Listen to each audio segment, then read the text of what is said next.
I'm Adam Watson. I'm Trinity Watson. This is the Darkslinger Mafia 31 Days of Halloween. Throughout the month of October, we're going to release a video every single day that features something creepy, spooky, horrific, terrifying, or in the case of Joe Psycho and Moo Frog, Halloweenie Special just happens to be a Halloween special. Because I don't think there's anything particularly terrifying or scary about this book. It's a comedic book. Yeah, psychological damage done unto you. Maybe. Have you ever read any Joe Psycho? I have, yeah. Okay. Was this the first time you read this one? Yes. So this was probably the first independent comic I was ever introduced to. Okay. I'm pretty sure, at least.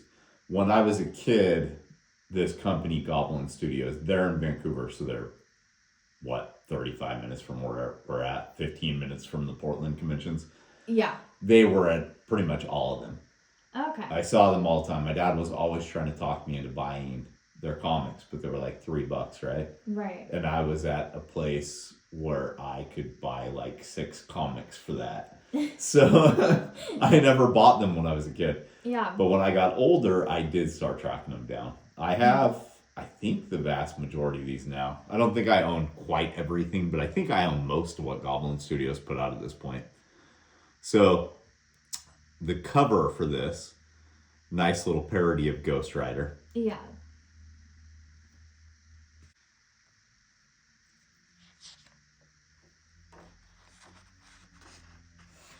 The intro is a little confusing to me. How he's running up and swallowing the camera? No, literally the introduction. Oh. It makes it sound like Joe Psycho appeared somewhere before his own books. Oh, okay. I know he's in at least one of the Goblin Studios specials, but I thought that one came out after his book. So I'm curious if there's some Joe Psycho material out there that predates Goblin Studios. Okay. But no, this doesn't confuse me. What's going on here is he's running up to the camera, as you said, so that you can see his brain. And his brain is just a teeny, tiny, tiny little thing. Chewed up piece of gum. Yeah. I love the facial expressions in this so much. Yeah, Joe Psycho's got a great look about him. There are parallels to how smiley the psychotic button looks when you look at him.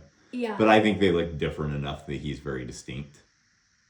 In every Joe Psycho comic, or at least every one of them that I've read, it's done in 2 to 3, sometimes 5-page segments. Okay, yeah. It's not one big continuous story. Yeah, it's like newspaper style. Yeah, or kind of like what would become webcomics. I think this did find a bit of a second life on the internet there for at least a little while, because Jason Raines was doing web exclusive Flash animations with it. Oh, interesting. That were fairly popular there for a little while, but then it kind of seemed like they just fell off.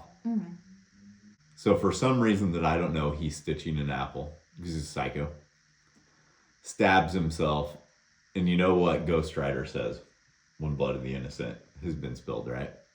No. That's what turns him into Ghost Rider. It's when he seeks okay. vengeance. This blood has been spilt, the innocent must be punished. Okay. So that's the type of Ghost Rider he is. Yeah. He's going to punish the innocent. And I love that look. It's so cool. And then he lights a tricycle on fire in his yard. And Moo Frog gets a call about it from a neighbor. This is something kind of interesting that you just don't see in comics anymore. Yes, like the company advertising for stuff. Yeah, for where you can send your submissions to. Yeah. With everything being online these days, that one just isn't common anymore. But when you look at a lot of independent comics from the early 90s, that's pretty common in all of those. Do you feel like that's something that should come back? No, not necessarily. I do think it's kind of interesting, but I've got submissions that are physical, and I've got tons of digital submissions, right? I much prefer to just get them digitally. Yeah, it sounds like easier on time. Yeah, when a physical package comes, not only does it take more time to go through it for, the opening and all that kind of stuff, but also it makes you feel worse.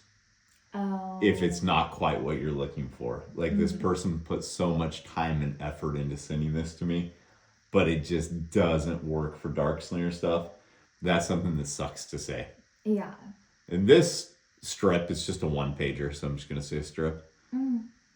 Moo Frog takes him to the doctor, and Joe's convinced they're going to open him up and do horrible things to him. Moo Frog's assuring him he's just there for his flu shot, but Joe is correct. Yep, looks like he's not psycho in this instance. No, they're doing that to him because he is a psycho. Yeah, he's not psycho about this one thing. Then you gotta have obligatory aliens. It was around this time, this was X-Files time. The truth was out there, you know?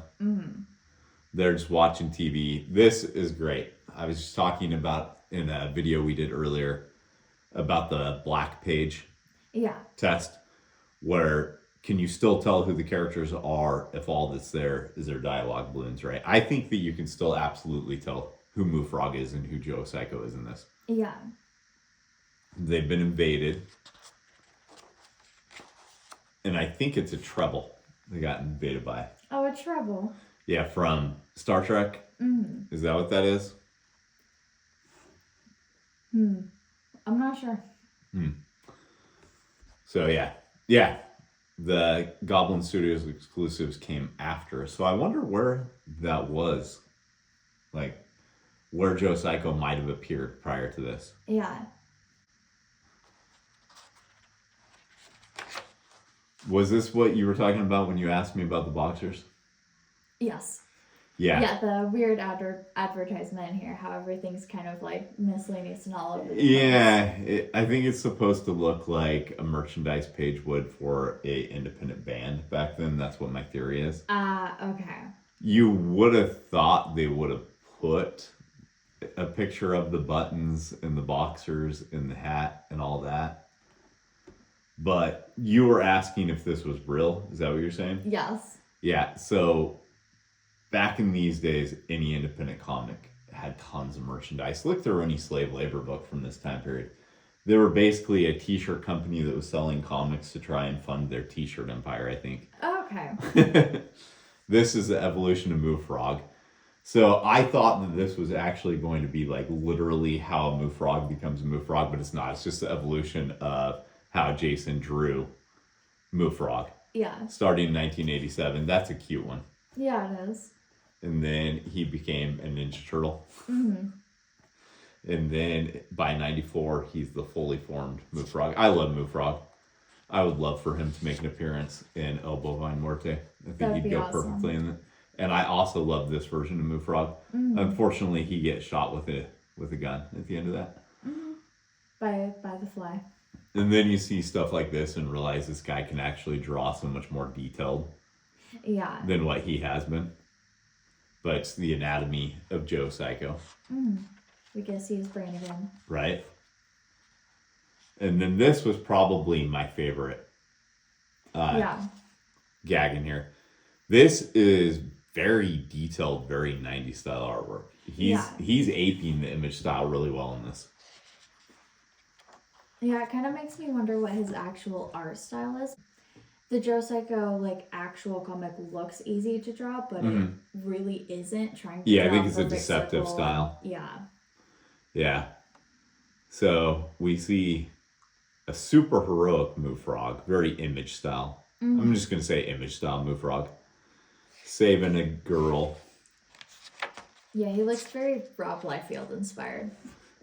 Yeah, also there would have been characters in like the Ultraverse that looked like this. Yeah. It was more than just the Image. I mean, hell, half the Marvel and DC characters end up looking like this at this time period. Right. Everybody had armor on, and it was useless armor. Like, that is truly useless armor. Yeah. But it works for some reason, right? He's just about to kiss the girl, and then Joe Psycho interrupts like a complete dick. And makes Moo Frog hand over his gun and his hair and his muscles, which I really like that it's just a suit. Yeah. It tells him that wearing tiny little underwear while holding guns makes you stupid. Real superheroes don't do that. Real superheroes don't need no stinking underwear. It's a great build-up. It is. Yeah, I love that. Mm. Yeah, so like every independent comic back then had this kind of stuff in it. Dang. It seems like it did at least. I'm sure there's stuff you can find that didn't. But Right. oh, maybe it's the Goblin Studio stuff that Joe Psycho appeared in first. Okay. Maybe that's not the same as the special. And then the one thing that's actually a Halloween story in this whole thing. Yeah. Joe's scaring little kids. Apparently he can just stick his head right through a hole in the wall. But he can't pull it back out. Nope. So Moo Frog's going to whack him in the ass with a baseball bat. Send him into the orbit. Right? Which is pretty perfect ending for this. Yeah. So I think, considering this came out in 1994, this actually holds up really well. Yeah. What do you think? I think so too. There's not too many references to anything that it gets lost on newer Oh, pop audiences. culture stuff? Yeah. Yeah. No, if you have even a remote understanding of what 1994 looked like in comics, you're going to get the joke that they're making about Image Comics and the Ultraverse and whatever else. So yeah, you got anything else? Nope. All right, let's go make some comics. Looking for something to read this Halloween season? Dark Slinger Comics has you covered. Check out Ghost Assassin, a supernatural crime comic. Issue number 1 is currently available in a color edition as well as a limited edition black and white raw copy that features Joel Kotajar's pencils and the lettering only. There's also a raw edition available for issue number 2. We're currently completing the inks and coloring stages on issue number 2. Can't wait to read it? You can pick up the A story in the cards as a mini comic. Issue number 3 is also available in the raw edition. Vampires more your thing? Check out Chronicles of Von Helsing. This story features the world's oldest blood feud, the Von Helsings versus vampire kind. Issue number 1, 2, 3, 4, 5 are all available, as well as the Sally mini comic and the newest addition to the Chronicles Von Helsing lineup, Blood Will Out by Tony Morgan. This is the last time Chronicles Von Helsing issues number 1 through 5 in the Sally special will be offered in this format. We're almost sold out of the remaining copies. The next time it sees print is going to be as a colored edition hardcover.